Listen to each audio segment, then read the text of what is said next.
Aleluia. Cutuca o irmão do lado, irmão. Falou, irmão, tá feliz mesmo, cara? Parou de chover. Parou de chover, cara. Eu achei que ia chover até a volta de Cristo, o sangue de Jesus. Falei pra Marcela, amor, só chove aqui, meu. Parece Ubatuba, cara. Chove lá, não tem o que fazer. Ela falou, mas você quer fazer o quê na chuva? Eu falei, quero ir na casa dos irmãos. Quero fazer alguma coisa. Os irmãos não mandam mensagem, tá tudo com frio. Aleluia. Queridos, o Diogo Dantas era o pastor que ia vir aqui semana passada, que eu falei dele, né? O pastor de Taubaté ia vir pregar, ele teve um probleminha com os filhos ficaram doentinhos, não conseguiram vir.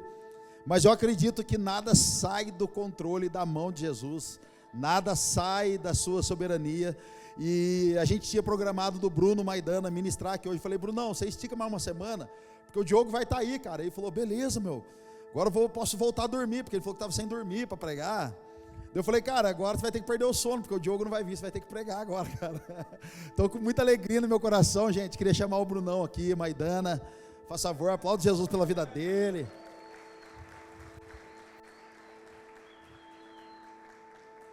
Gente, o Brunão é um cara que tem caminhado com a gente o quê, Bruno? Um ano aqui? Quase 2 anos? A gente, 1 ano e meio aqui, né? Mas a gente se conhece o quê? Uns 2 e pouco? Mais, né? Verdade.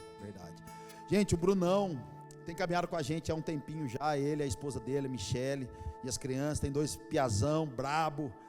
E nós nos conhecemos lá na igreja do Farley, na Cornerstone, num evento que teve lá. E eu lembro que o Bruno chegou todo, né? Ele é pequeno, né, cara? Então me assustou, falei, meu Deus, vai roubar alguma coisa, né? Mas era convertido. E aí ele chegou e falou, cara, tudo bem, quero conhecer você, quero falar com o Leandro, cara, como que faz? Meu, vim de outra cidade, eu vim de longe, andei 600 km para estar aqui, era mais, acho, né? E aí eu falei, cara, aguenta um pouco aí. Eu falei, vai ter um café lá, você já quer sentar com a gente no café? Mas eu posso? Falei, cara, eu sou o caminho, a verdade e a vida, cara. Eu falei, vamos lá, cara, vamos sentar com a gente. Gente, ali nasceu um relacionamento. Eu lembro que era meio que pandemia, todo mundo de máscara ainda. E ali nasceu um carinho muito grande, um amor muito grande, um respeito um pelo outro, pela família dele e ele por nós.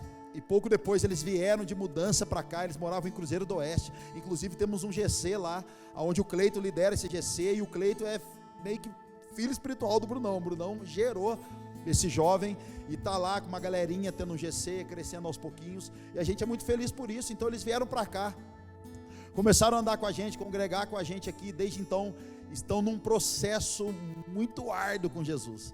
Eu acho que boa parte da igreja hoje, a minha casa também, está nesse processo que o Gael falou aqui, desse esticar de Jesus. E com a vida do Bruno, com a família dele, não tem sido diferente. Então é com muita alegria, cara, que eu chamo ele aqui para ele fazer parte disso. É um cara que anda numa lealdade muito grande com a gente, anda debaixo de autoridade de uma forma muito zelosa, muito respeitosa. Então para mim é uma alegria estar ele aqui hoje, poder ministrar aos nossos corações, algo que Jesus colocou no coração dele. E como eu digo para a galera aqui, que eu aprendi com o Mark, vai ser bom, cara, porque é você que vai pregar. Aleluia. Com você, mano.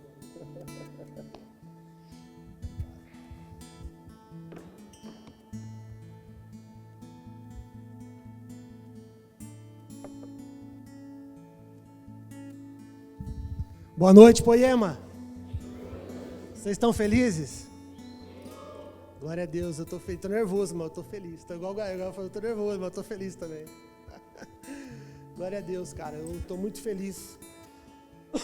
Sou muito feliz de fazer parte dessa casa, de fazer parte da Poema. O Xande e a Marcela são, cara, uns pais que abraçaram a gente, abraçaram a minha casa, a minha família. São muito relevantes na minha casa, na minha vida, afetaram a minha forma de andar, de viver. E eu sou muito grato por isso, muito grato. E vamos lá, vamos ver, né? Não é o pastor Taubaté, mas é o que tem hoje. É o que tem para hoje. Você que veio para ver o pastor Taubaté, você se lascou. Deu bem ruim, né? Ai, cara, glória a Deus. Cara, para mim, assim, é um desafio muito grande estar aqui hoje, nesse lugar, nessa posição, fazendo o que eu estou fazendo aqui agora. O dia que o Xande me chamou para ministrar aqui, eu estava no meio de um discipulado com um casal, e aí, cara, pintou uma notificaçãozinha assim, ó, quarta na church, Xandão adicionou você no grupo. Eu falei, meu Deus, o que tem quarta-feira na igreja? Você está de férias, cara. E aí eu terminei meu tempo discipulado e eu fui ouvir a mensagem dele, né, e convidando a gente para estar aqui ministrando hoje. E, cara, literalmente, era uma meia-noite, assim, cara, me deu uma dor de barriga. E eu fui pro banheiro, o cara me deu assim, ó. Aquilo, aquela noite eu já não dormi. E por isso que eu falo para vocês que é um desafio muito grande para mim estar aqui hoje, fazendo isso aqui. Eu já fiz isso inúmeras vezes. Eu já preguei inúmeras vezes em outros lugares. Quando eu estava lá em Cruzeiro, que o Xandão falou, a gente reuniu uma galera na sala, na cozinha da minha casa. Um dia eu posso contar isso para vocês. Mas por 1 ano e meio eu reunia aquela galera e toda segunda-feira, a gente reunia toda segunda-feira. Toda segunda-feira eu tinha que ter algo novo, fresco, para ministrar na vida deles. E aí, cara, eu tenho N anotações, pregações, coisas que Deus falava comigo, Jesus falou comigo. Mas quando o Xandão me chamou para pregar aqui, eu fui orar, eu falei, Deus, eu preciso de algo novo, algo fresco, eu não vou lá, não que seja errado, mas assim, eu não quero cutucar lá nas minhas mensagens antigas, o Senhor tem que falar algo novo comigo. Nós temos muitas pessoas incríveis no nosso meio, mas se o Senhor soprou meu nome, se o Senhor quer falar com alguém, o Senhor vai ter que me dar algo novo, fresco. Né? E eu lembro que, cara, na manhã seguinte, assim, eu falei, cara, tem umas semanas aí para buscar Jesus, para ver o que Jesus quer falar. Cara, foi muito rápido, assim. Jesus falou comigo na manhã seguinte, assim, muito rápido. E eu falei pro Xande, falei, cara, agora a parada é eu não estragar o que Jesus quer falar, né? Porque agora é o transmitir, né? E por que eu falo que é um desafio muito grande para mim, para eu estar aqui hoje? Por muito tempo, num passado até bem recente, a gente aprendeu, a gente foi ensinado que para participar de um ministério, ou você pregava, ou você cantava. Então, ou você estava com o microfone na mão, ou você não fazia parte do ministério, não tinha lugar para você no ministério. E a gente acabava se tornando um mero espectador do que Deus estava fazendo por meio da igreja, no meio da igreja. Né? Então a gente foi ensinado, a gente foi levado nesse lugar por muito tempo. E meu Apoiama tem ressignificado essas coisas na minha vida e na vida de muita gente.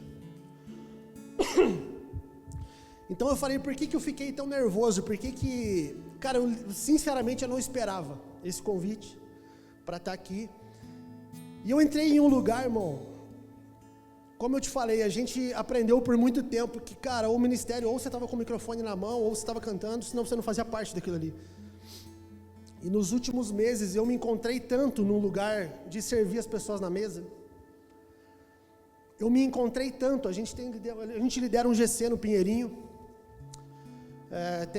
Desde fevereiro a gente está liderando esse GC. E, cara, Deus tem fluído de uma forma espetacular o que tem acontecido nesse GC.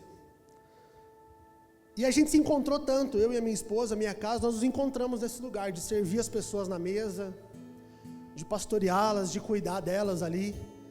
E, cara, às vezes as pessoas até, a gente brinca lá, quando a Maiara não vai, que ela que faz os vídeos lá, o nosso GC parece que ele não existe. Porque eu esqueço, mano, de postar foto, vídeo, aí chega na quinta-feira, todo mundo compartilhou a foto e vídeo do GC, o meu não tem porque eu esqueço. Então, assim, cara, é um lugar que a gente tá ali, mano, escondido dentro de Deus, fazendo o que Deus chamou a gente para fazer, cuidando das pessoas, dando tempo de mesa, tendo tempo de mesa. E a gente se encontrou nesse lugar, cara. A gente se encontrou, flui, é natural, não precisa forçar nada. Então, como eu te falei, assim, eu já preguei muitas vezes, acredite você ou não, eu já até cantei, toquei violão quando não tinha quem tocasse e cantasse. É embaçado, não quero ouvir. Mas assim, isso era natural para mim. E agora eu entrei nesse lugar, no lugar onde, cara, a gente está nos bastidores ali, quietinho, naquilo que nos foi proposto fazer, cara. Cuidando das pessoas, e tem fluído vida da gente. Né? Então, muitas vezes eu busquei estar envolvido, pregando, cantando, tocando, liderando. E hoje, quando eu fui convidado para estar aqui, cara, para estar falando para a igreja, eu senti um dos maiores desconfortos dos últimos anos da minha vida. Eu já fui chamado para ir embora daqui, como o Xande falou, eu vivi em outra cidade, cuidei de pessoas lá, já tive vários desafios na minha vida. Mas hoje, por conta de eu estar muito dentro de Deus, naquilo que Deus propôs para a gente fazer nesses dias, esse foi um dos maiores desconfortos que eu senti na minha vida nos últimos anos, que é estar aqui. Meu, e isso faz parte da cultura da Poema. Quando o Xande propôs a gente fazer, né, de fazer a quarta na church, a ideia é justamente que a gente falasse sobre a cultura da igreja, a cultura da Poema, como que a Poema se move, como igreja, como corpo de Cristo. E ele falou, cara, a gente vai falar um pouco sobre os nossos GCs, sobre o Vida na Vida, sobre o secreto, sobre aquilo que a gente tem vivido como igreja, como família espiritual. E eu posso te afirmar que a Poema ela tem desconstruído algumas coisas que por anos um sistema evangélico, gospel, eu não sei, tem impregnado nas pessoas. Um sistema tem construído algo dentro das pessoas, e a Poema tem feito isso como cultura, como igreja, de desconstruir esse lugar e impulsionar as pessoas para viver, catapultar elas para viver de fato o ministério. Cara, olha enquanto nós estamos aqui, olha enquantas pessoas vêm no domingo aqui. Aí você pensa comigo, alguns cantam, outros pregam, cara, e os outros? 90% da igreja, como que faz? Então é isso que um sistema evangélico cristão nos ensinou nos últimos anos. E as pessoas se tornaram meros espectadores daquilo que Deus está fazendo, daquilo que a igreja está fazendo. E eu quero falar um pouco disso para você, porque eu vivi essa desconstrução. Eu vivi essa desconstrução dentro de mim. Eu me encontrei em um lugar que eu não estou com o microfone na mão, eu não tenho um violão, eu não tenho nada. Mas, cara, eu me encontrei nesse lugar, cara, e tem fluído vida. Pessoas estão sendo restauradas naquele lugar. Eu falava esses dias para um casal que eu tenho acompanhado, que eu tenho discipulado, sobre isso. Sobre Mateus capítulo 28, sobre o ID. Eu quero que, se você tiver uma Bíblia aí, você abra comigo, a gente vai ler Mateus capítulo 28, verso 18. Então eu quero falar um pouco disso para você hoje. Quero falar um pouco sobre o nosso chamado, sobre a nossa responsabilidade, sobre a nossa forma de se mover como igreja, como corpo de Cristo. Como que a Poema tem chamado a gente para viver isso.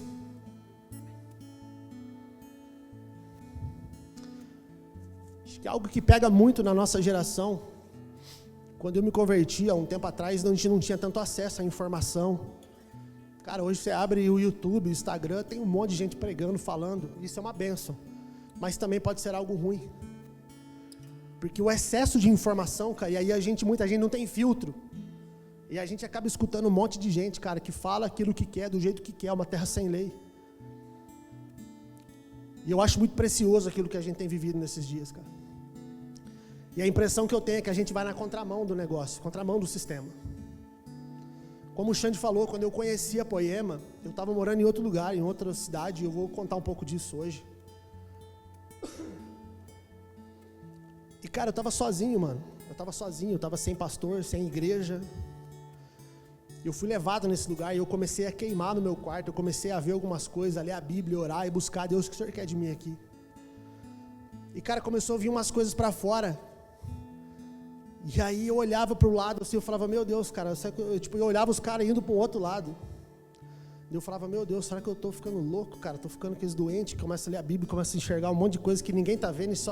E aí para mim estava tudo muito zoado, muito errado. Meu Deus, cara. Até um dia que eu estava assistindo a live do Morada, eu não sabia quem era Poema. E o Leandro ele vem pregar, cara, e ele prega uma mensagem de uns 15 minutos ali. Mano, ali ele me arrebentou, ali eu chorava assim de escorrer o ranho aqui na gola da camisa, assim.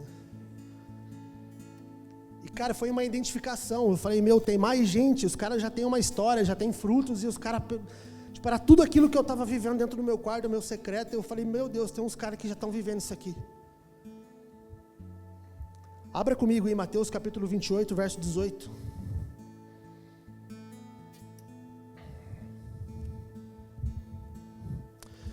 Então Jesus aproximou-se deles e disse: foi-me dado toda a autoridade no céu e na terra. Portanto, vão e façam discípulos de todas as nações, batizando-os em nome do Pai, do Filho e do Espírito Santo, ensinando-os a obedecer a tudo que eu lhes ordenei, e eu estarei com vocês até o fim dos tempos. Isso aqui, só para você entender, um plano de fundo. Jesus, ele viveu com os discípulos ali na terra, ele viveu por 33 anos e meio, e essas aqui são as últimas palavras de Jesus antes dele ser arrebatado aos céus. Então Jesus, ele viveu 3 anos e meio com os apóstolos, com os discípulos dele, intencionalmente, o ministério, ele forjou, discipulou esses caras. E ao final desses 3 anos e meio, cara, Jesus, ele morre e ele ressuscita, você conhece a história. E quando ele ressuscita, ele aparece para os caras por um período de 40 dias, e ele aparece lá no Monte das Oliveiras, e ele reúne os caras. E Jesus vai dar as últimas palavras dele. Então, cara, não sei o quanto você julga importante isso, mas essas são as últimas palavras de Cristo na terra. Imagina que você vai morrer e você tem que deixar uma instrução para alguém. Cara, é pesado, é forte, é relevante o que ele está falando ou não? Então ele reúne esses caras e ele fala assim: ei, vem cá. Foi-me dado todo o poder no céu e na terra, portanto vão, façam discípulos de todas as nações, ensinando a guardar as coisas que eu ensinei para vocês, batizando eles em nome do Pai, do Filho e do Espírito Santo. Eu vou estar com vocês. Então, cara, existe um chamado, uma responsabilidade. As palavras de Jesus, as últimas palavras de Jesus é assim: meu, tudo que vocês viveram comigo, eu quero que vocês vivam com os outros agora. Então, como que Jesus vivia a igreja? Como que Jesus vivia o ministério? Cara, eles comiam juntos, eles dormiam juntos, eles acordavam juntos, eles viajavam juntos. Esse é o evangelho de Cristo. Foi isso que Cristo foi fazer. Então Jesus tinha 3 anos e meio na terra. Assim, o nosso calendário é antes de Cristo e depois de Cristo. Esse cara dividiu a humanidade. Marcou a humanidade. Em 3 anos e meio, Deus fala assim: filho, você vai lá, você tem uma missão e você precisa marcar a humanidade. O que você vai fazer? Discípulo. Então Jesus gasta os 3 anos e meio que ele tinha para discipular pessoas, para cuidar de pessoas. E aí ele faz isso na intensidade com esses caras, na intencionalidade. Porque é isso o discipulado. A gente fala tanto aqui de mesa, de comunhão, do partir do pão. Cara, é isso, o Raul falou isso. Cara, é sobre isso, mano. É sobre trazer as pessoas para dentro da sua casa, partilhar da sua intimidade, do pão, das suas dificuldades, das suas alegrias. Era isso que Cristo fazia. E aí Cristo dividiu a humanidade e ele precisava fazer algo relevante, importante, ele foi fazer discípulos.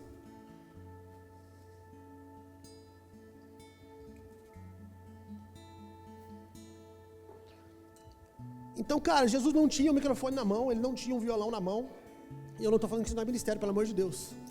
Mas não se resume só a isso. Esse cara foi fazer discípulos, e aí quando ele volta, quando ele morre, volta, e ele fala assim: ei, agora, vocês já viram como é que eu faço? Vocês viveram comigo 3 anos e meio. Cara, replica isso em outras pessoas. Viva com elas. Tragam elas para a mesa. Compartilhe a vida de vocês. Cara, vocês passaram 3 anos aprendendo de mim. Ensine eles a guardar as coisas que eu vos ensinei.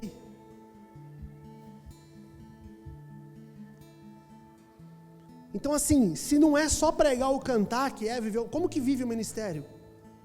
Como que eu me encaixo dentro do ministério? Como que eu me encaixo dentro da igreja? Assim, mano. E de fazer discípulos. Eu tenho pregado e ensinado, cara, algumas pessoas nas mesas. E aí eu falei para eles esses dias, eu falei: cara, se você ainda não tem segurança, se você ainda não tem habilidade para fazer um discípulo, porque você é novo, convertido, você está chegando agora, como que eu faço discípulo? Cara, primeiro eu me torno um. Então, se você está chegando agora, cara, encontra alguém mais maduro que você na fé, alguém que está queimando, alguém que você olha e fala: meu, o Cristo está dentro desse cara. E vai viver, mano. Sabe aquilo que a gente fala aqui sobre deixa o corpo te tocar? Deixa o corpo te tocar, cara. Não se fecha, não se blinda. Como que eu faço discípulos? Cara, primeiro eu me torno um. Eu vou sentar com alguém que já esteve com Jesus.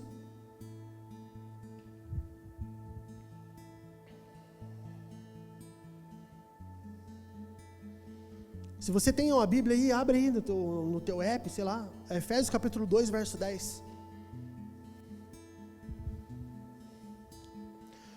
O nome da nossa igreja é Poema, igual o Xandão fala, que os caras, quando falam o que é Poema, não sei, é Boêmia. Cara, não sei se todo mundo aqui sabe, mas o nome da nossa igreja foi tirado desse verso, desse texto. Efésios capítulo 2, verso 10. Diz assim, ó: porque somos criaturas de Deus, realizadas em Cristo, para fazermos as boas obras, as quais Deus preparou de antemão para que nós andássemos nelas. Porque somos feitos por Deus. Essa palavra feitos por Deus é poema, no grego, no original, poema, que é a mesma raiz da palavra poema, ou seja, uma obra-prima. E daí vem o logo nosso, diamante. Você e eu, nós somos uma obra-prima que Deus está lapidando, que Deus está esculpindo. Nós somos obra-prima de Deus, poema de Deus. E cara, um diamante só se lapida com outro diamante. É sobre isso, cara. Agora, dá para voltar o texto aqui? Efésios capítulo 2, verso 10. Agora eu quero que você se atente em outra coisa. Porque nós fomos feitos por Deus, nós somos a poema de Deus, a obra-prima de Deus. Beleza, Deus te fez uma obra-prima. Agora, olha que louco, a segunda parte desse texto. Criadas em Cristo Jesus para as boas obras. Mano, sabe por que Deus está lapidando você? Por que você foi feito obra-prima de Deus? Porque Ele te criou para. Se alguém projeta uma xícara dessa aqui, cara, para quê? Para a gente colocar um líquido dentro e tomar. Tem um propósito, tem um porquê.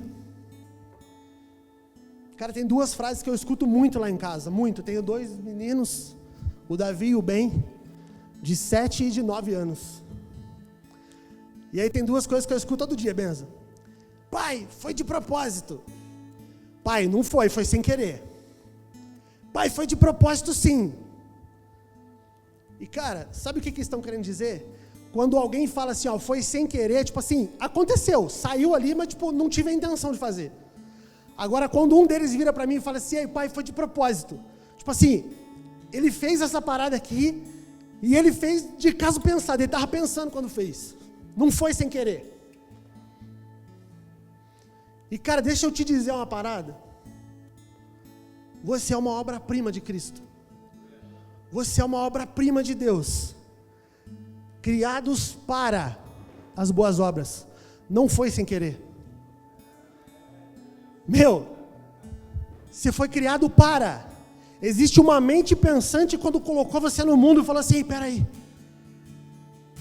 Eu preciso colocar o Thiago Chas, cara, 2024, ele vai estar lá na terra fazendo algo para mim. Cara, é muito bonito a gente olhar um diamante e falar assim, nossa, mano, obra-prima, legal, mas para que serve? Para quê? Não aconteceu por um acaso. Cristo nos fez obra-prima para as boas obras. Existe uma intenção, existe um propósito. Aí eu vejo muita gente falando assim para mim, assim, meu, eu preciso descobrir qual que é o meu propósito. Está aqui, ó. Eu sei que a gente canta, né? Eu fui criado para adorar e tal, e beleza. Mas assim, a gente não pode ignorar isso.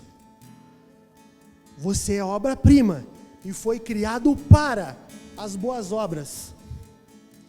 E olha o que diz aqui, no final, diz assim, ó, as quais Deus preparou de antemão, antes, para que nós andássemos nelas. As quais Deus preparou previamente, de antemão. Cara, está tudo planejado, está tudo arquitetado. Então Deus me criou, te criou, para as boas obras. Eu penso que a maioria das pessoas, elas vivem, cara, na terra, no mundo, sem um senso de propósito. E aí você abraça qualquer coisa que um guru coloca na internet para você. Fazer 1 milhão, ganhar um monte de dinheiro, sei lá. Esse dia eu conheci um louco que falou que o propósito dele era construir casa. Ele tinha construído 38 casas. Falei, amém. De que Jesus voltar, ele vai apresentar as casas para Jesus. Cara, mas você entende que eu acho que a maioria das pessoas, elas vivem a sua vida sem um senso de propósito.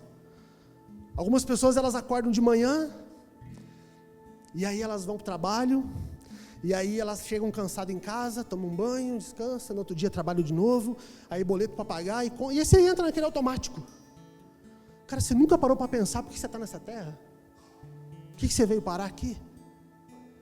Cara, é muito pouco se for só isso. É muito pouco, então eu penso que algumas pessoas só estão sobrevivendo na terra. Cara, existe um propósito, Deus te colocou aqui de propósito, cara. Cara, Deus está fazendo uma obra na terra. E Ele criou eu e você para elas. Cara, Jesus não vai voltar aqui para fazer. Ele já fez o que Ele tinha que fazer.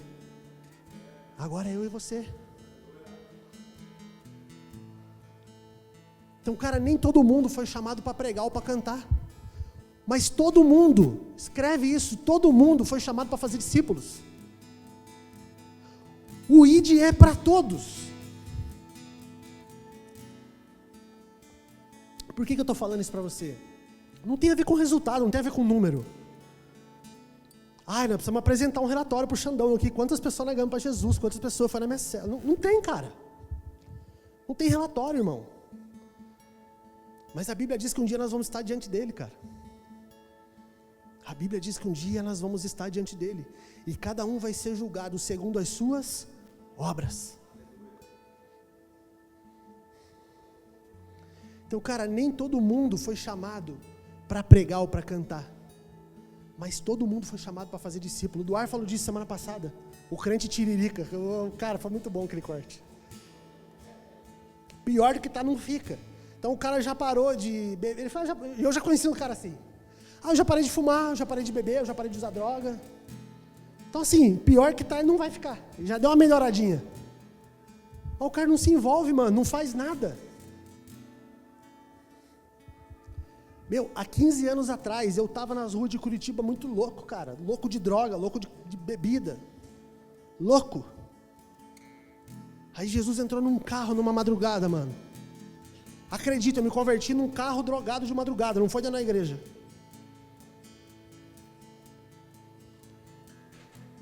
Aí Jesus me tira dessa vida. Me moe, me arrebenta e faz de novo. Me deu uma família, cara. Me fez pai. Restaurou minha casa. E aí eu falo assim, beleza, agora eu vou sentar no banco da igreja e vou ser crente o resto da vida, todo domingo. Pelo amor de Deus, cara. Flui, cara, transborda aquilo que está dentro de você nos outros, mano. Cara, Jesus colocou coisas preciosas dentro de mim, de você. Você foi criado para as boas obras. Talvez você nunca vai pegar no microfone, no violão para cantar ou para pregar. Mas, cara, existe algo dentro de você precioso, mano. Cara, o Rodrigo tá ali, ó, Rodrigo, da Tamires. Cara, um dia nós estávamos num churrasco na casa dele. E ele estava ali fazendo um churrasco, ele estava tomando uma cervejinha e eu trocando a ideia com o sogro dele, de Jesus. Trocando a ideia de Jesus com ele e tal, num churrasco, de boa, mano. Não tinha uma Bíblia, não tinha uma teoria, não tinha, cara. Eu só estava sendo eu ali fluindo. Mano, aí todo mundo começou a ir embora. Eu falei, mano, eu vou embora também. Ele falou, senhor, dá para você segurar mais um pouco aí, esperar mais um pouquinho? Eu falei, dá, mas ele não tinha nem trocado ideia. Ele só estava de canto ouvindo o que eu estava falando com o sogro. Daí ele falou assim, mano, você pode falar para mim a respeito do batismo, cara? Eu sempre quis entender o batismo, sempre quis me batizar, eu nunca entendi, cara. Mano, a gente abriu a Bíblia, comecei a explicar para ele. Falei, mano, é assim, cara, é assim. E eu falei do Felipe com o eunuco. E aí eu falei, cara, e o Felipe olhou para o eunuco e falou assim, cara, o eunuco pergunta para ele assim, o que me impede de ser batizado? Aí, a água está aí, se você crê de todo o seu coração. Eu falei para ele, você crê, mano? Ele, eu creio, cara. Eu falei, mano, então nada te impede de ser batizado. Cara, no outro, e fui embora, quase meia-noite. No outro dia eles me mandam mensagem, assim, uma foto do quintal da casa dele, assim, com uma piscina cheia. E eu tava só de passagem. Foi nesse dia que eu vim conhecer o Xande e o Lê. Foi nesse dia. Eu vim de cruzeiro pra cá, conheci eles, no outro dia eu tava no churrasco. Cara, eu sei que no terceiro dia que eu tava aqui em Curitiba, eles me mandam mensagem assim, cara, dou foto do pátio dele com a piscina cheia. Falou, mano, você pode batizar eu? Eu falei, mano, demorou. Demorou. Voltei para Cruzeiro do Oeste, fiquei 1 ano e meio discipulando esse casal pela internet, mano. A gente abria a Bíblia junto, comecei a ensinar a Bíblia para eles, falar de Jesus, cara. E eles estão aqui, mano. Eles estão aqui, cara. E você entende que eu não tinha um microfone, um violão, uma teoria, uma teologia? Não tinha, cara. É sobre isso, é sobre fluir aonde a gente está, do jeito que a gente está, com aquilo que Deus colocou dentro de você.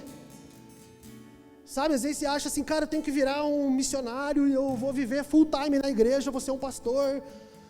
Mano, talvez não. Sabe, talvez Deus precisa posicionar você na escola que você trabalha, na tua faculdade, não sei, cara. Mas você entende que em todo tempo as pessoas estão aí, cara, e tem pessoas com fome e sede aí fora?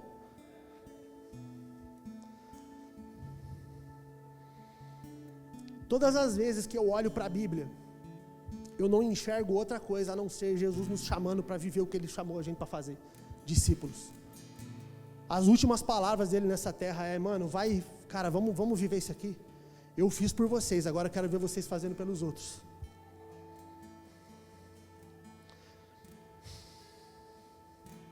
Acabou.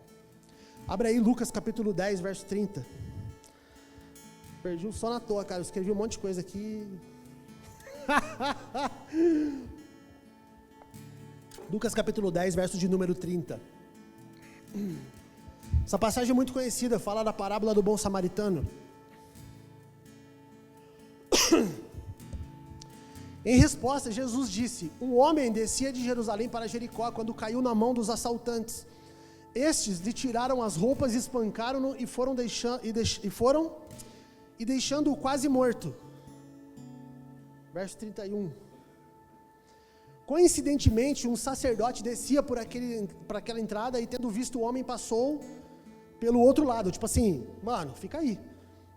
32. De igual modo, um levita, quando chegou ao lugar e o viu, passou pelo outro lado. Tipo, também, o sacerdote e o levita passou, olhou, viu o cara todo arrebentado, morto, falou, mano, Deus abençoe. 33. Mas um samaritano, estando de viagem, chegou onde se encontrava o homem e quando o viu, teve piedade dele. 34.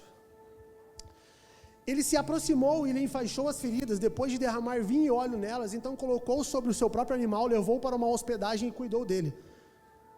No dia seguinte, deu os 2 denários aos hospedeiros e lhe disse: cuide dele, quando eu voltar pagarei todas as despesas que você tiver a mais. Essa passagem é um apontamento da igreja na terra, um apontamento profético.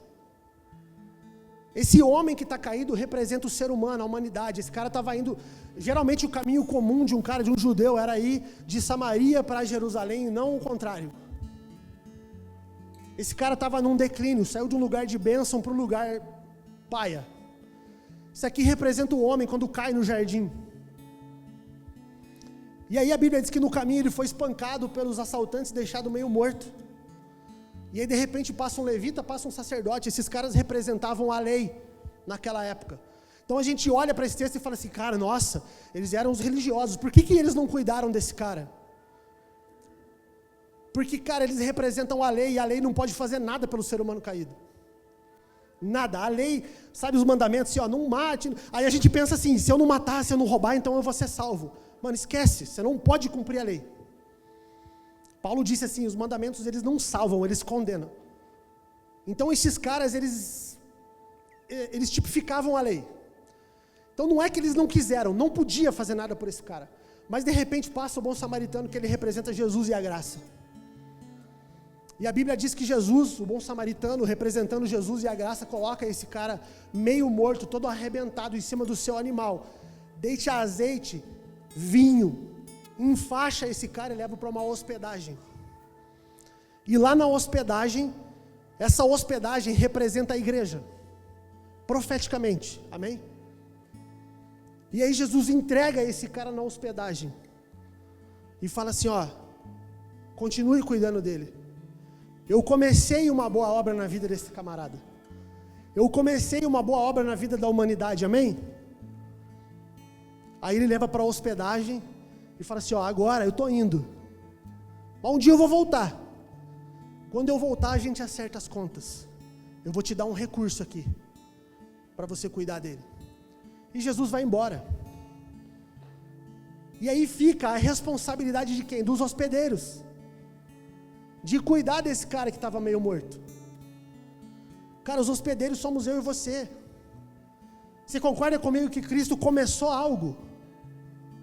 Cristo começou algo, ele veio, morreu, ele resolveu o problema da humanidade. Mas existe um rolê até que ele volte. E até que ele volte, a responsabilidade é dos hospedeiros, é minha e sua. Por que eu estou te apresentando esses textos? Eu não quero ser cansativo, não quero ficar aqui. Mas é para você entender, todas as vezes que eu olho que Cristo está falando da volta dele, eu poderia ler outras N passagens. Procure na sua casa a parábola das minas, a parábola dos talentos. É a mesma coisa. Um certo homem nobre foi para uma terra distante em busca de um reino. Chamou os servos e colocou assim, ó, tem uma responsabilidade para vocês, a hora que eu voltar eu acerto com vocês. É isso. Todas as vezes e é o próprio Jesus que conta elas. Todas as vezes que eu vejo Jesus falando sobre a volta dele, eu vejo ele apontando para Efésios capítulo 2, verso 10. Vocês são uma obra-prima. Amém. Deus abençoe, glória a Deus. Mas vocês foram feitos para as boas obras. Cara, existe uma responsabilidade minha e sua. Não é um peso, é uma responsabilidade. De fluir, de frutificar na vida de outras pessoas. Sabe por que eu estou aqui, cara? Porque há 15 anos atrás, depois de ter esse encontro com Jesus dentro do carro, Leandro, que é um amigo meu que está aqui. Cara, esse cara me ganhou para Jesus, mano. Esse cara me levou para a igreja, esse cara cuidou de mim, esse cara me discipulou, esse cara passava madrugadas comigo, mano. Esse cara gastou tempo da vida dele. Consegue entender isso? Ele não tinha um microfone, não tinha um holofote, não tinha like, não tinha foto. Mas esse cara gastou a vida dele por um período de tempo, até que Cristo fosse formado dentro de mim. Sabe quando Paulo fala assim, meus filhinhos, eu sinto dores de parto até que Cristo seja formado dentro de vocês. Se você não está sentindo dores de parto até que Cristo seja formado dentro de alguém, mano, talvez você não esteja cumprindo o ID de Cristo.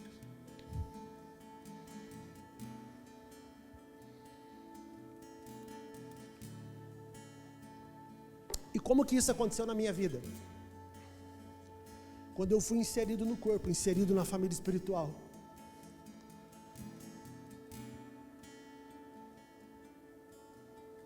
Tudo que Deus faz na terra é através da igreja, é através do corpo. Deus não se move e não vai fazer nada fora dela.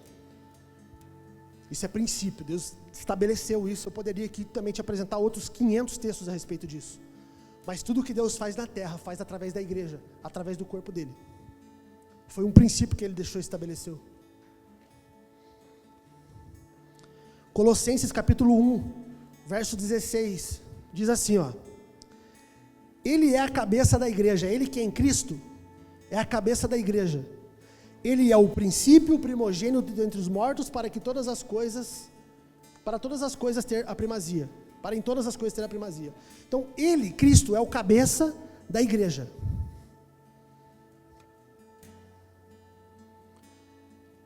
E aí ele fala assim, cara, Jesus é o cabeça e tem um corpo, o corpo é a igreja. E Paulo vai falar disso em 2 Coríntios, se não me engano, 2 Coríntios 12 ou 1 Coríntios 12, ele fala sobre a igreja ser o corpo. E ele fala que a igreja tem muitos membros, e cada um se move de uma forma, cada um desenrola de uma forma. Então no corpo tem o pé, tem a mão, tem o dedo, cada um tem uma função ali. Então se Cristo é o cabeça, a igreja é o corpo, cara, Cristo se move na terra através do corpo. E tudo que Deus faz na terra é através do corpo, através da igreja dele. Então, cara, não tem como eu pregar um Cristo para esse, por exemplo, o Rodrigo, cara. Não tem como eu ir lá e só batizar ele e sair andando.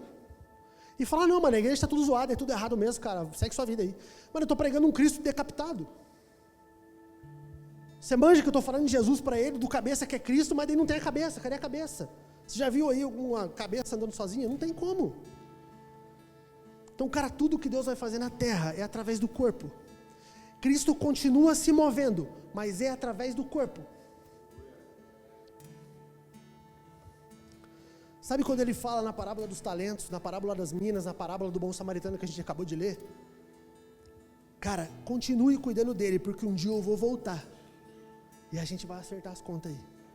Tipo assim, cara, Jesus já veio, já fez o que tinha que ser feito, e agora a responsabilidade é nossa.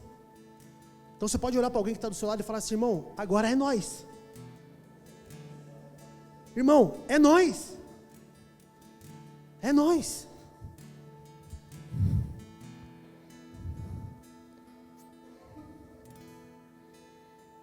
Cara, e por que eu estou falando disso? O Xandão falou isso em todos os cafés, e ele falou isso recentemente no último café que teve aqui.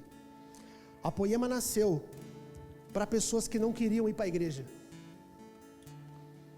A Poema nasceu para uns loucos, mano. Não tem cara de igreja, não parece igreja, não tem cheiro de igreja, a cor da parede não é de igreja. A Poema nasceu para uma galera que não queria a igreja. Mas agora a gente tem sentido uma estação diferente, eu tenho sentido, nem sei, estou falando por mim, às vezes estou, né? Não me corrija agora, depois você me corrige. Mas assim, eu tenho sentido, a gente já trocou umas ideias, já ouvi umas conversas, a gente já... A Poema nasceu para essa galera que não queria igreja. Mas ultimamente, aqui em Curitiba, pelo menos, a nossa estação, a gente tem sentido muita gente chegando de outros ministérios aqui. Eu tenho visto isso no meu GC, eu não sei como é que é aí. Tem tido sim muitas conversões, a gente tem visto isso acontecer. Tá? A gente tem visto essa mesma galera, o propósito da Poema não se perdeu. A Poema continua sendo uma igreja com uma galera que não quer saber de igreja. Mas a gente tem vivido uma estação que a gente tem visto muitas pessoas chegarem de outros ministérios para cá. E cara, na sua grande maioria, não são todos, mas a sua grande maioria, pessoas machucadas, feridas, com igreja, com pastor, com liderança. E eu acredito que esse é um dos propósitos desse Quarta na Church. Para nivelar todo mundo, tanto aquele que está chegando agora, o cara que não queria a igreja e ele está aqui, quanto essas pessoas que viveram igreja em outros lugares, se machucaram, se feriram, estão no nosso meio agora. Por isso que a gente está falando um pouco nesses dias sobre a cultura da Poema, como a gente se move. Para nivelar a galera, para todo mundo entender o que está acontecendo aqui. E eu quero te contar um breve testemunho meu. Quando eu tinha uns 6 anos de convertido, já de caminhada com Cristo, e cara, eu tive uma visão numa noite que Deus estava me enviando para uma cidade. E cara, a história é longuíssima, poderia ficar horas contando isso, mas assim, resumindo bem em miúdos assim, cara, foi algo muito revelador, muito forte, muito especial de Jesus para mim e para minha casa. E Jesus falou claramente para a gente que Ele nos queria em outra cidade. E eu fazia parte de uma congregação, de uma comunidade de fé. E eu cheguei no meu pastor e falei, cara, aconteceu isso, isso e isso. E eu tive essa. E contei toda a história para ele. Cara, os caras me abraçaram, choraram comigo. E falou, mano, que incrível, a gente ora por isso há anos. E ele falou assim, mano, pode pegar a sua família, vai para essa cidade, 600 quilômetros de distância, 8 horas de viagem, não é aqui do lado. Uma cidade de 20 mil habitantes que eu não conhecia ninguém. Ninguém. Cara, eu e a minha esposa colocamos o Davi com 1 ano de idade dentro do carro, eu, ela, só o que a gente tinha, fomos com a roupa do corpo. Sem dinheiro, sem emprego, mas com uma palavra. No último culto, o pastor chamou a igreja, umas 1000 pessoas. Eu preguei naquele culto, ele apresentou para a igreja e falou, mano, mas Dani está indo embora. E a gente vai enviar ele, cara, e vai ser poderoso o que Deus vai fazer naquela cidade. Essa foi a última vez que eu ouvi a voz dele. Nunca mais ele atendeu nem o WhatsApp, cara. Nem uma ligação minha. Nós caminhávamos lá por anos, não era um desconhecido. E por que eu estou te contando isso? Eu não quero me fazer de vítima aqui, pelo amor de Deus. Não é esse o propósito. Eu cheguei lá e aconteceu isso, cara, eu entrei numa crise, eu fui para dentro de Deus assim, e eu falei, Deus, eu não escolhi, vem para esse lugar. Eu não acordei de manhã com o desejo de viajar 800 quilômetros, me estabelecer numa cidade sem emprego, sem dinheiro, sem conhecer ninguém. Eu não pedi isso. O Senhor falou isso comigo. E a gente ficou lá, irmão. E aí eu entrei numa crise, assim, cara. Até que 6 meses depois, e aí eu fiquei 6 meses, cara, e Deus não falava mais comigo, cara. E aquilo começou a queimar o meu coração, começou a me dar um desespero. Mas assim, foi o tempo mais intenso que eu vivi de Deus. Eu e Deus. Era eu e Deus. 6 meses depois, Deus falou comigo, falou assim, cara, nada saiu do controle. Você está exatamente onde eu queria, do jeito que eu queria, e agora é eu e você. E Jesus falou para mim assim, no tempo certo, eu vou prover para você alguém que vai cuidar da tua casa, que vai cuidar do teu ministério e vai te pastorear. Mas agora é eu e você. E por que eu estou te contando essa história? Porque, cara, eu não sei de onde você veio. Talvez você faz parte desse contexto que eu estou falando, de alguém que veio de outra igreja, de outro ministério, está ferido. Mano, você acha que é zoado alguém me mandar para 800 quilômetros de distância e nunca mais atender o WhatsApp? Eu entendo, fui assim, 100% curado. 6 meses depois, quando Deus falou comigo, eu falei assim, cara, tá tudo certinho, fica em paz. Eu fui curado. Eu não coloquei uma responsabilidade sobre esse cara. Mas, cara, a gente já viveu muita coisa errada, de ver igreja, assim, cara, coisa muito errada acontecendo, cara. Coisa muito errada acontecendo. Mano, tem muita coisa ruim aí fora. Tem muita coisa ruim, cara. E aí, nesse lugar que eu estava, eu comecei a orar. E a minha oração era, Jesus, todas as vezes que eu lia Apocalipse, eu via Jesus voltando, e ele vinha buscar uma noiva, e ela estava de branco, de linho fino.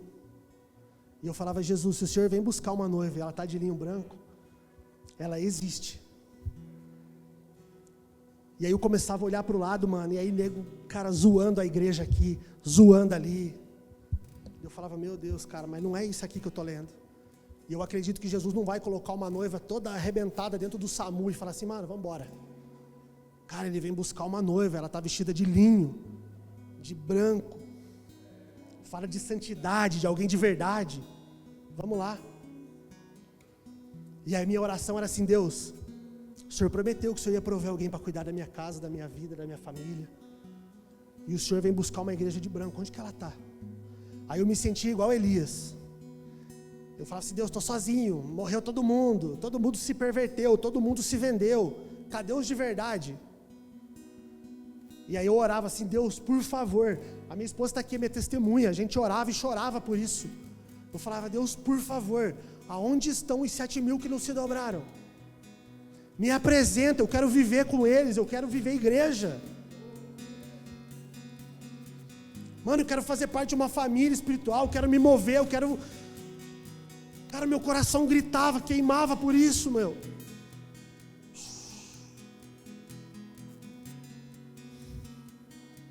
Cara, até o dia que o Leandro me respondeu um stories, cara, uma madrugada.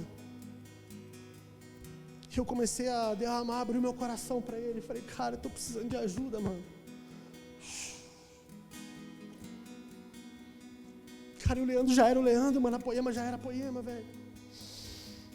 E eu só tava num buraco, a 600 quilômetros de distância.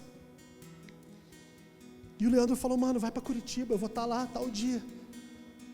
E o Leandro me recebeu, o Xande me recebeu, abriram as portas para mim, me deram acesso, cara, de uma casa, de uma família espiritual. Oraram pela minha vida, cara. Eu não tinha nada para oferecer, mano, nada. Talvez eu continue não tendo. E naquele dia, Jesus falou comigo, cara. Naquele dia, Jesus falou comigo, você me pediu 7.000 que não se dobraram, esses caras são alguns deles. Cara, eu falo isso com temor no meu coração, não seria louco de vir aqui. Meu, coloca uma coisa na sua cabeça, não preciso vender a Poema para você, eu não estou aqui para isso.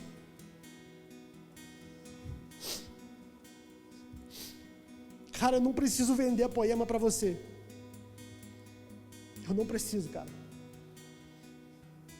Mas esses caras abriram uma porta para mim, para minha casa, para minha família, para ser família comigo. Me receberam.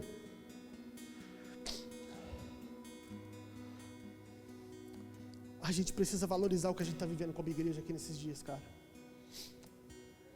Eu não acredito que a Poema é a única, amém? Para ficar isso bem claro para você, eu não acredito que a Poema é a única igreja, o único dos 7.000. Não acredito nisso, irmão. Eu não acredito nisso, eu creio que tem mais. Mas a família que Deus me apresentou, os 7.000 que Ele me apresentou está aqui. E você faz parte disso, cara. Vamos lá, alguém. A gente precisa valorizar o que a gente está vivendo como igreja. Eu já vou encerrar já.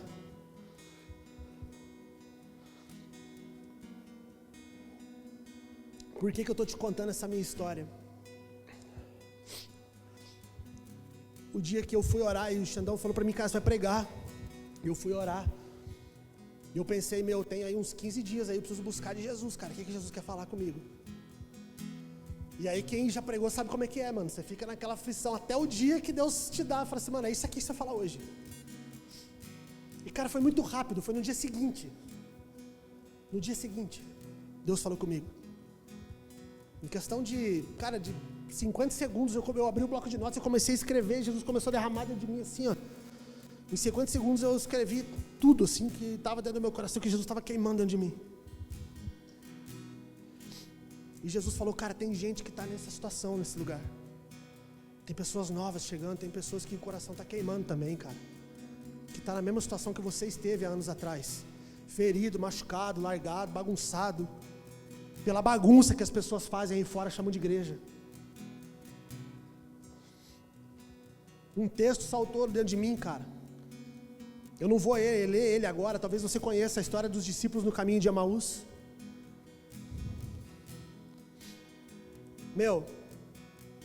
Olha só, Jesus passa 3 anos e meio pregando para aquela galera em Jerusalém, andando, fazendo e causando, e o negócio acontecendo, e de repente Jesus morre. Jesus morre, os caras olham Jesus pregado, vê o funeral dele, e aí no dia seguinte tem 2 camaradas indo, caminho de Emaús, indo embora frustrado. Eu não sei se você já parou para pensar nisso. O que estava no coração desses caras. Você já parou para pensar o que passava na cabeça deles?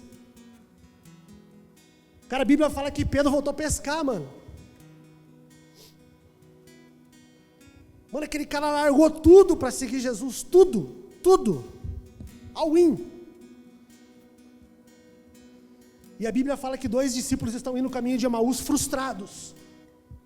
Porque eles depositaram tudo o que eles tinham, toda a crença deles naquilo. Ele falava, mano, é o Messias, cara, é agora, vai acontecer. E de repente eles veem Jesus morto e eles saem, cara, falam, meu Deus, cara, e agora? Eu estava errado. Porque naquela época já tinham surgido vários profetas e os caras morriam e acabava o movimento. E aí, mano, você consegue imaginar a cabeça desses caras? O cara que largou emprego, que largou tudo para seguir Jesus. De repente você vê o castelo desmoronar e fala, mano, e agora? O que a gente faz? Os discípulos se dispersaram, cada um foi para um canto, Pedro voltou a pescar junto com Tiago, com João. Tanto é que depois Jesus precisa vir e reunir esses caras de novo.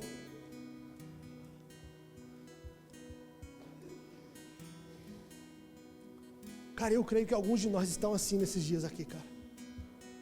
Talvez você se entregou tanto, cara, para alguém, para uma igreja, para um ministério, para um líder, não sei. E de repente você começou a ver umas bagunças.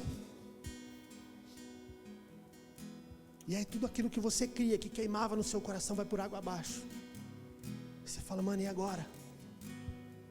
Isso aqui era tudo que eu tinha como referência de igreja, de Deus, de Jesus. E agora?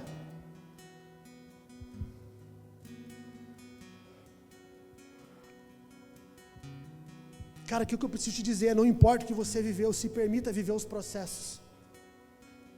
Se permita ser tocado pelo corpo. Se permita ser ressignificado em algumas áreas da sua vida.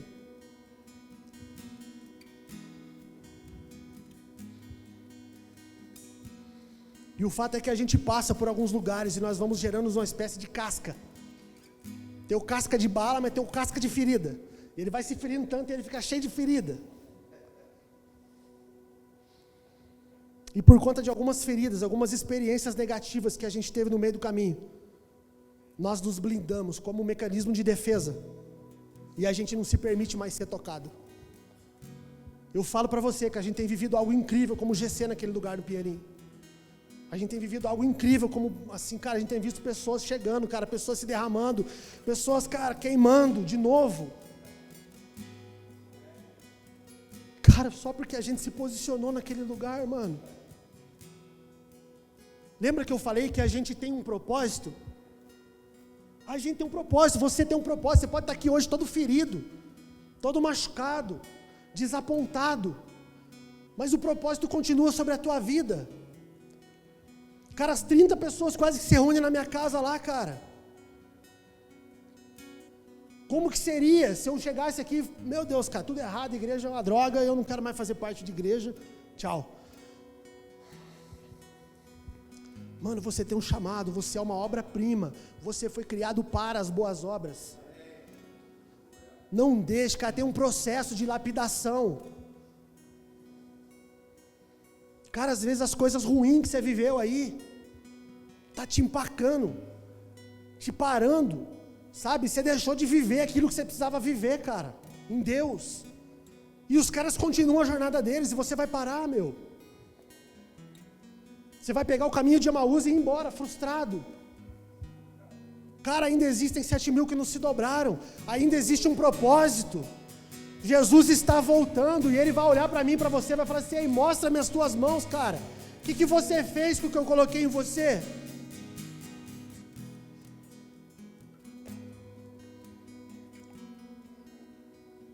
Para encerrar, abra Atos capítulo 16, verso 1.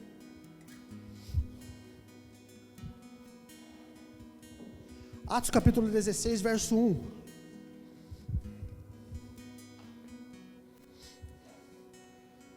Isso aqui é Paulo, o apóstolo Paulo, viajando, pregando o evangelho, estabelecendo um ministério, estabelecendo igreja, cuidando de gente, cuidando de pessoas. Olha lá, chegou a Derbe e depois a Listra, onde vivia um discípulo chamado Timóteo. Sua mãe era judia convertida, o seu pai não era grego, era desviadinho. Os irmãos de Listra e Icônico davam um bom testemunho dele. Paulo, querendo levá-lo na viagem, circuncidou-o, por causa dos judeus que viviam naquela região, pois todos sabiam que o seu pai era grego. Cara, sabe o que isso aqui quer dizer? Paulo pegou Timóteo já grande, cara. Paulo pegou Timóteo já adulto. E teve um encontro profético, cara, de um pai espiritual com um filho espiritual.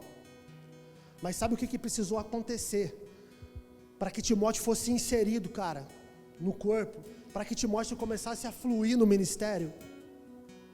Timóteo precisou ser circuncidado, já adulto. Sabe o que isso quer dizer, cara? Que Timóteo, mesmo adulto, precisou pegar a sua intimidade e colocar nas mãos de Paulo, para ser circuncidado. A circuncisão era quando eles faziam um corte no prepúcio ali do pênis do homem. Mas esse processo era feito quando era criança. Mas Timóteo encontrou um cara no meio do caminho, adulto. E Timóteo teve que colocar as intimidades dele na mão de um homem. Eu não sei qual foram as tuas experiências, cara, com igreja. Eu não sei o que te aconteceu. Com quantas pessoas você se frustrou, com quantas pessoas você se feriu. Mas eu posso te dizer de um testemunho vivo, cara, do que aconteceu comigo. Depois de histórias como essa que eu te contei, depois de anos de caminhada, de ser exposto por pastores, de ser deixado no campo com a minha família, eu precisei chegar aqui na Poema, adulto, grande, já criado, e colocar as minhas intimidades, cara, na mão de um casal que eu nem conhecia direito, para ser curado. Meu Deus, cara.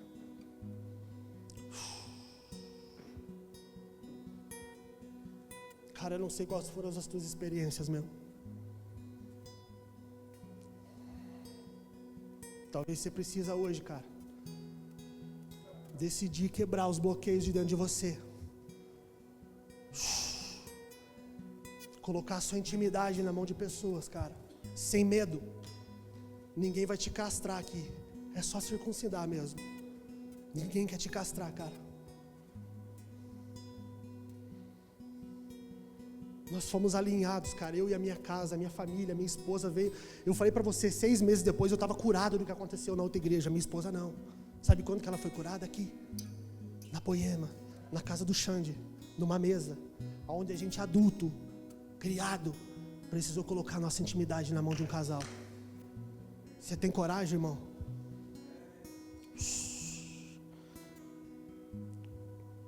Se coloque de pé, irmão.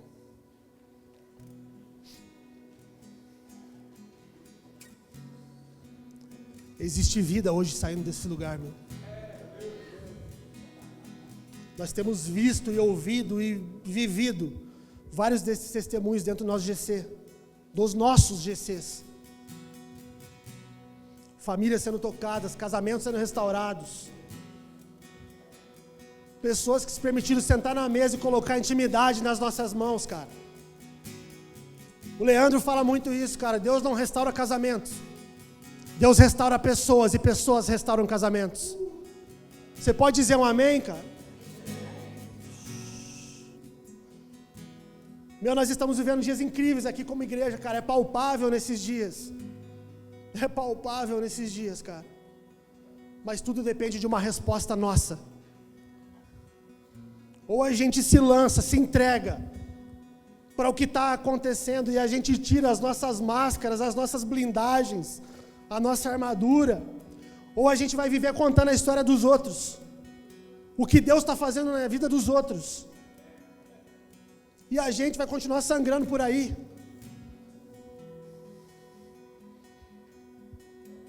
Cara, alguns casais têm sentado na nossa mesa, cara, casais que a gente acompanha, que a gente discipula, meu. Eu não estou falando isso aqui para me exaltar, pelo amor de Deus, cara. Estou te contando o testemunho do que a gente está vivendo, do que está acontecendo. Porque a gente decidiu colocar a nossa intimidade na mão de alguns homens, cara. A gente decidiu ser tocado. A gente decidiu se entregar. Cara, mais do que nunca eu posso te dizer, Jesus está voltando, irmão. Tudo aponta para isso. Tudo aponta para isso. Existe uma canção do Rodolfo Abrantes que diz assim, ó: eu não quero me entregar de mãos vazias. Eu não quero me apresentar de mãos vazias.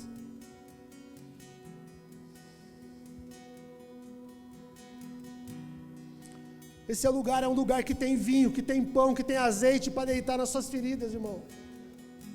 Talvez você esteja igual esse cara do caminho, da parábola do bom samaritano, todo ferido, arrebentado. Cara, mas tem um samaritano passando, irmão. Tem alguém com azeite, com vinho, pronto para derramar nas suas feridas. Para te restaurar, para te levantar. Meu, coloque isso na tua cabeça, isso é uma cultura de Poema. Cara, você é uma obra-prima, irmão. Se permita ser lapidado. Você foi feito para as boas obras. Para as boas obras. Eu sinto que tem ativação de Deus aqui, cara, nessa noite, irmão. Feche os teus olhos em nome de Jesus, se você pode.